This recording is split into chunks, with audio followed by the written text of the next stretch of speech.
Comme d'habitude, nous laissons le camping-car sur l'aire de Cheverny et nous partons en moto visiter les châteaux alentours. Hello, hello tout le monde. Allez, aujourd'hui c'est Chambord.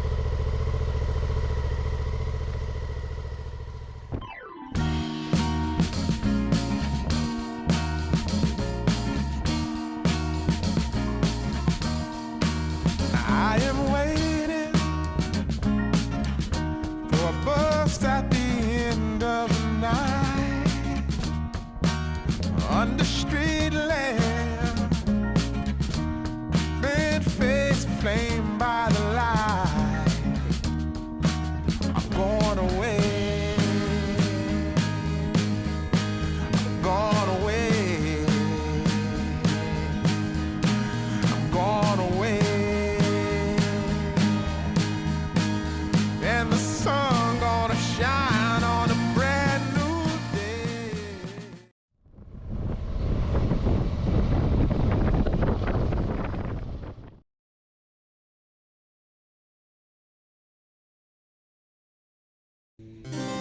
Waouh!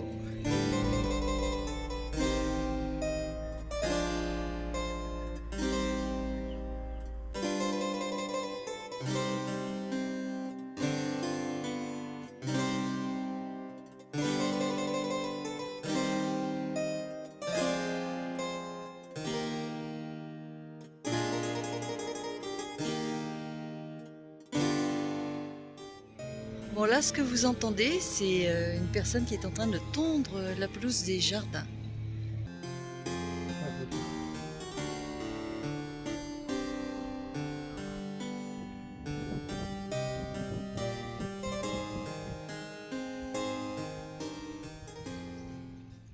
Depuis le temps que j'avais envie de le voir, ce Chambord. Pour bien se rendre compte du prestige de ce château, il faut que je vous donne quelques chiffres. Chambord, c'est 156 mètres de grande façade, plus de 400 pièces, 77 escaliers, 282 cheminées, 56 mètres de hauteur et 500 ans d'existence.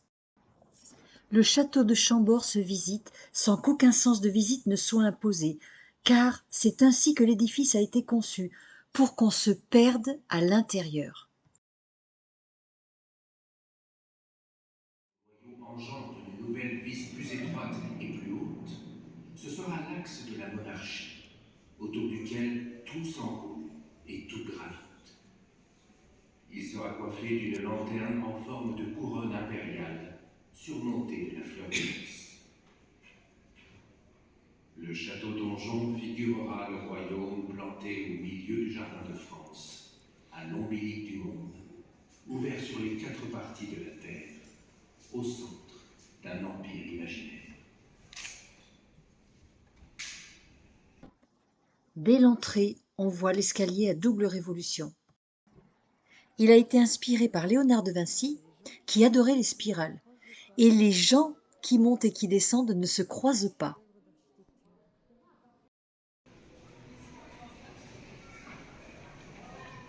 Le château de Chambord a été construit par François Ier. Puis Louis XIV est venu très souvent avec sa cour pour se divertir à la chasse. Ensuite, il a été le domaine privé d'Henri, comte de Chambord. Et enfin, à son décès, il a été hérité par le dernier aîné de la branche des Bourbons, avant d'être racheté par l'État en 1930. La salle des trophées.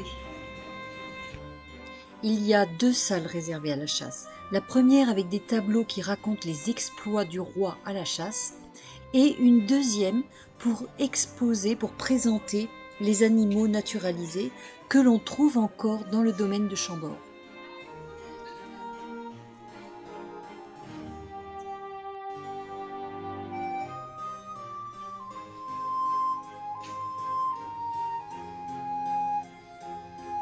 Impressionnant, hein? Alors moi, ce que j'adore visiter aussi dans les châteaux, ce sont les cuisines, avec toute leur batterie de casseroles en cuivre, avec leurs énormes cheminées où on peut rentrer un homme entier à l'intérieur, et puis tout un tas de vaisselle, d'ustensiles, de pâtisseries, de garde-manger, de fruiteries. Ensuite, il y a un théâtre, le théâtre de Molière, parce que Louis XIV aimait bien se divertir avec sa cour quand il venait à Chambord, et donc Molière venait ici présenter ses premières créations.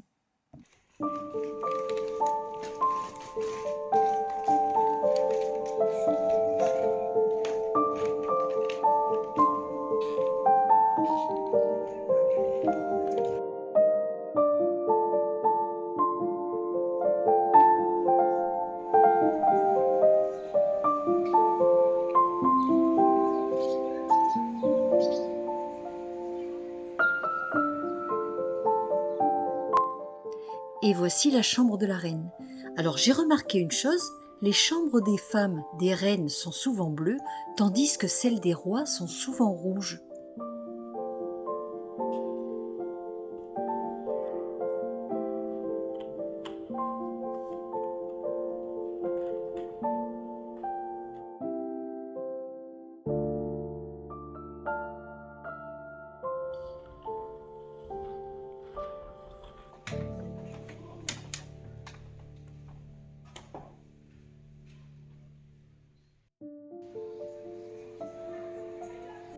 C'est pas évident, hein, parce que y a tellement de pièces, de recoins, on s'y perd complètement. Je sais pas comment ils faisaient à l'époque pour se repérer, mais c'est vraiment que des petites pièces, des petites pièces. Donc là, on est en train de monter dans le fameux escalier. Il y a des coursives à l'intérieur, à l'extérieur.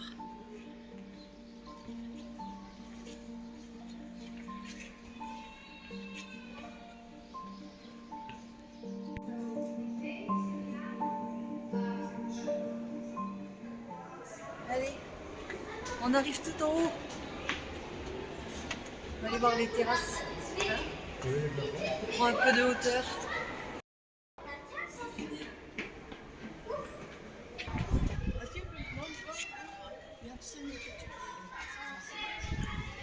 C'est très compliqué à filmer parce qu'il est tellement énorme que c'est toujours trop près.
Voilà, c'est la fin de l'escalier et de la coupole tout en haut. Et là, il y a les écuries.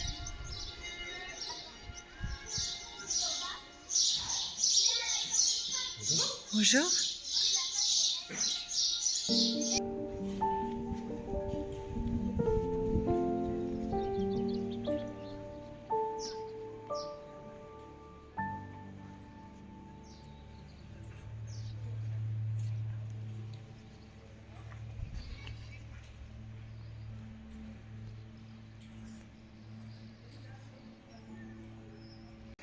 Et tout à l'heure, on marchait là-haut.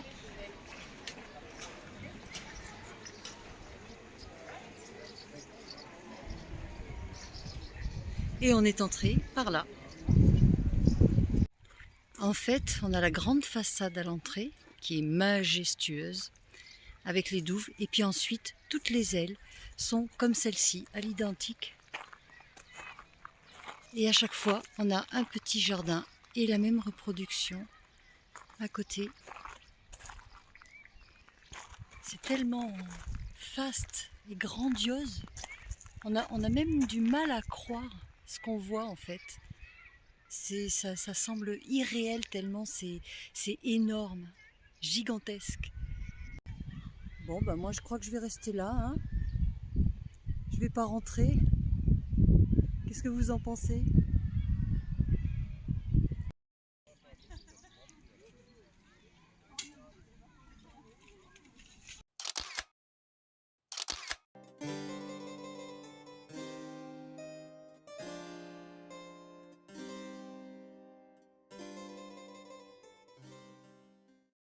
Dernier petit tour avant de rentrer à la moto.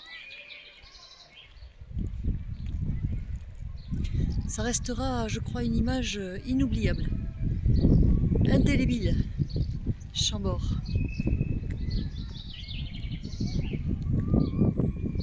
Voilà, on a terminé la visite. Donc pour votre information, si ça vous intéresse de venir dans le coin, à Chambord, vous avez plein de parkings tout autour, qui sont payants bien sûr.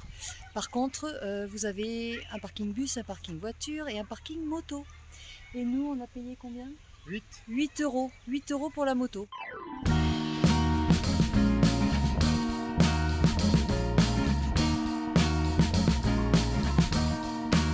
I am waiting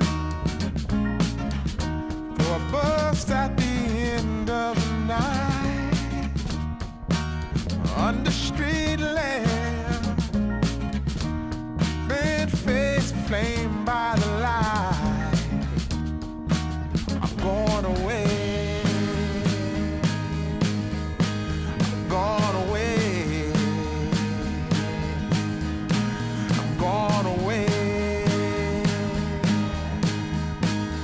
And the sun gonna shine on a brand new day.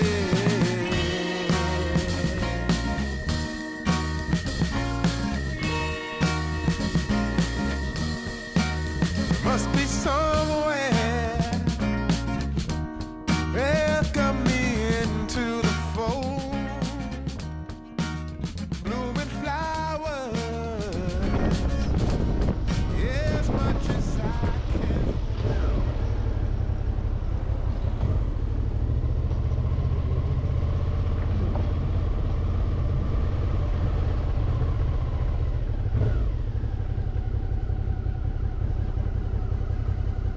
A few moments later. On fait les services, comme ça on partira demain matin à la première heure. Et l'aire de service est tout au fond. On met le petit produit qui va bien, qui dissout tout l'intérieur de la caissette DVC. Comme ça on repart propre à neuf.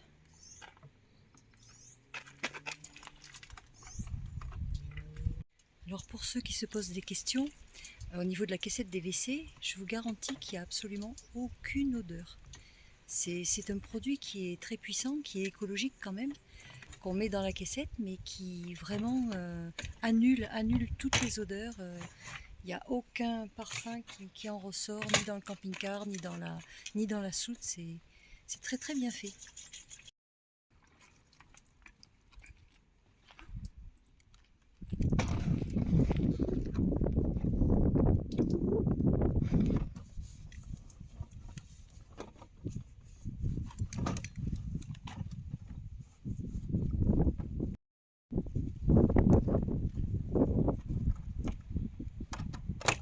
La vidange des eaux grises.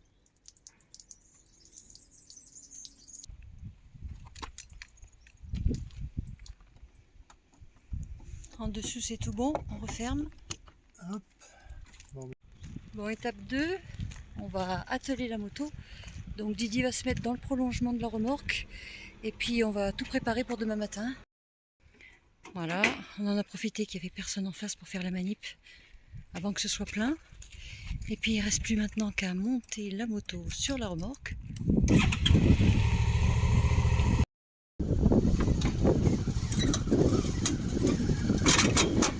Et sans oublier le rituel magnète.